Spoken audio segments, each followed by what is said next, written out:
बचपन से जो सपना देखा था फाइनली वो पूरा होने का वक्त आ चुका है। ऋषिकेश से डायरेक्ट हमने बस ली थी गौरीकुंड के लिए और गौरीकुंड से सीधा खाना खा के और हमने यात्रा स्टार्ट कर दी थी। यहाँ का मौसम कभी भी बदल सकता है तो अपनी सेफ्टी अपने हाथ होती है। पूरा बादलों में ढक रहे हैं, हम पूरे के पूरे बादलों में ढके हुए थे, मानो की मुट्ठी में ही आ गए सारे बादल। तो पानी पीते रहना है और चाय पीते रहनी है। जो घर से बना के लेके आए वो काम आ रही है। आप यात्रा में कुछ ना कुछ खाते रहोगे तो एनर्जी आती रहेगी। चाय पीने के बाद में थोड़ी सी एनर्जी आई है। अब चलेंगे सीधा 5 किलोमीटर और फिर बैठेंगे। रास्ता कठिन था लेकिन वो आस्था ही तो है जो हमको चलना सिखाती है। भोले बाबा का नाम लेते रहो और चलते रहो। मेरी स्थिति को देख के एक भैया जाते समय मेरे को डंडा दे के गए। इतनी ठंड पड़ रही है जो हाथ पैर बिल्कुल ही जम चुके हैं। बिल्कुल मेरे को तो बोलना भी नहीं आया। ये रास्ता देखो भाई साहब बहुत मुश्किल था लेकिन इतनी आसानी से थोड़ी मिलते हैं भगवान के दर्शन। भाई मेहनत करनी पड़ती है और मेरे को इस डंडे के अलावा दूसरा कोई सहारा नहीं था। ये देखो स्वर्ग की ओर, ये दृश्य ही तो था जो मेरे को अपने आप हिम्मत आ रही थी और जुनून आ रहा था और बस मैं चलते जा रही थी। भाई हम खुद का वेट नहीं उठा पाते और इन खच्चरों को देखो ये दूसरों का वेट उठा के चलते हैं। यही तो है आस्था जो हमको भोले बाबा के पास पहुंचाती है। रास्ता थोड़ा सा पतला होने की वजह से हम रुक रुक के चल रहे थे क्योंकि अन्य यात्री भी जा रहे थे जैसे कि पालकी वाले, घोड़े वाले। 16-17 किलोमीटर तो हम आ चुके हैं। वैसे बताया जाता है कि 15 किलोमीटर दूर 15 किलोमीटर ही है लेकिन नहीं है। 15 किलोमीटर में तो बिल्कुल ही नहीं है। मेरे पे बोला भी नहीं जा रहा, हाथ एकदम बहुत ज़्यादा सुन्न पड़ चुके हैं। लेकिन सबको देख के अच्छा लग रहा है यार, बहुत अच्छा लग रहा है। चलते चलते शाम हो चुकी और जूते और लोवर पूरा भीग चुका था और ये रास्ता भाई अब तो थोड़ी सी हिम्मत हार चुके हैं लेकिन हमको और चलना पड़ेगा और ज़्यादा चलना पड़ेगा। फिर लिया हमने एक शॉर्टकट रास्ता। भाई शॉर्टकट रास्ते में एक प्रॉब्लम है, चढ़ाई बहुत ज़्यादा होती है। चढ़ते चढ़ते भाई बहुत थक चुके थे। फिर किया हमने थोड़ी देर आराम।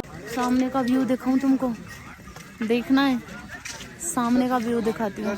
मेरे सामने का ये व्यू था और ये व्यू ही तो था जो मेरे में मोटिवेशन आ रहा था और मैं चलते जा रही थी। भाई चलते चलते शाम हो चुकी थी और हमको और चलना है। 7:30 बज चुके थे तो हमने डिसाइड किया कि कुछ देर बाद में हम टेंट ले लेंगे और वहाँ पे स्टे करेंगे। तो फाइनली हमने टेंट लिया और मॉर्निंग में निकल गए हम 5 बजे। तो 5 बजे निकलने के बाद में हमने यात्रा फिर से स्टार्ट करी। जैसे जैसे हम मंदिर के पास में जा रहे थे वैसे वैसे और ठंड बढ़ती जा रही थी। तो धीरे धीरे करके हम पहुंच गए थे मंदिर में। पहले प्रसाद लिया और फिर लाइन में लग गए। हम लाइन में लग चुके हैं और घंटों बीत चुके हैं। यहाँ पे इतनी ठंड है, बहुत ज़्यादा जमे पड़े हैं, जमे। बेचारी एक बच्ची तो बेहोश ही हो गई। ये रही वो बच्ची बेचारी बेहोश। और मेरी खुशी का ठिकाना बिल्कुल नहीं रहा। फाइनली वो समय आ चुका था जिसका मेरे को इंतजार। हमारे भोले बाबा के दर्शन तो बहुत अच्छी तरीके से हो गए लेकिन हम एक और दर्शन बाकी है, वो है भीमशिला।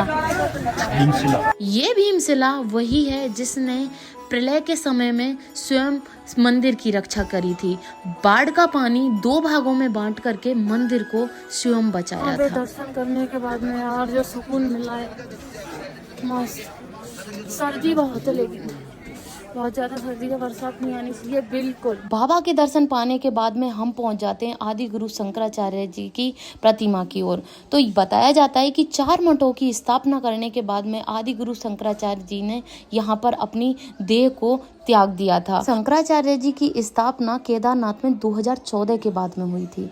तिलक लगवा के और यहाँ पे दर्शन पाके जो सुकून मिलता है वो यहाँ पे आकर ही पता लगेगा आपको। यहाँ की खूबसूरती इतनी सुंदर थी जो आपको ना ही ठंड का एहसास कराती ना ही बरसात का एहसास कराती। बस चलते जाना है। ऋषि मुनि यहाँ पे इतनी अच्छी तरीके से रहते हैं। भाई इतनी पॉजिटिव व्यू है। जिसने भी बोला है कि यहाँ पे सीधे स्वर्ग से हवा आती है, बिल्कुल मैं बता सकती हूँ कि सीधे स्वर्ग से हवा आती है। तो हमने किए भैरवनाथ जी के भी दर्शन और यहाँ से सीधे सीधे बाबा के भी दर्शन होते हैं और उन सारी खूबसूरत वादियों के भी दर्शन होते हैं। भैरवनाथ के मंदिर से हम उन सारी वादियों को देख सकते हैं बिल्कुल क्लियर। कुछ लोग तो बहुत दूरी तक जा के उन सारी वादियों को महसूस कर रहे थे जो उनको पाने के लिए, उनके दर्शन पाने के लिए लोग आते हैं। तो हमने भी से भैरवनाथ जी के दर्शन किए और पहुंच गए नीचे उन पर्वतों की ओर जहां से मंदाकिनी इन पर्वतों से निकल करके और पहुंचती है गुप्त काशी और गुप्त काशी में मिलती है नंदा जी से और अलकनंदा बन के चलती है। फिर एंजॉय किया भंडारे में मिली हुई इस चाय का। ये चाय नहीं थी, ये था कावा। इस कावे को टेस्ट वही कर सकता है जो केदारनाथ धाम में आ सकता है।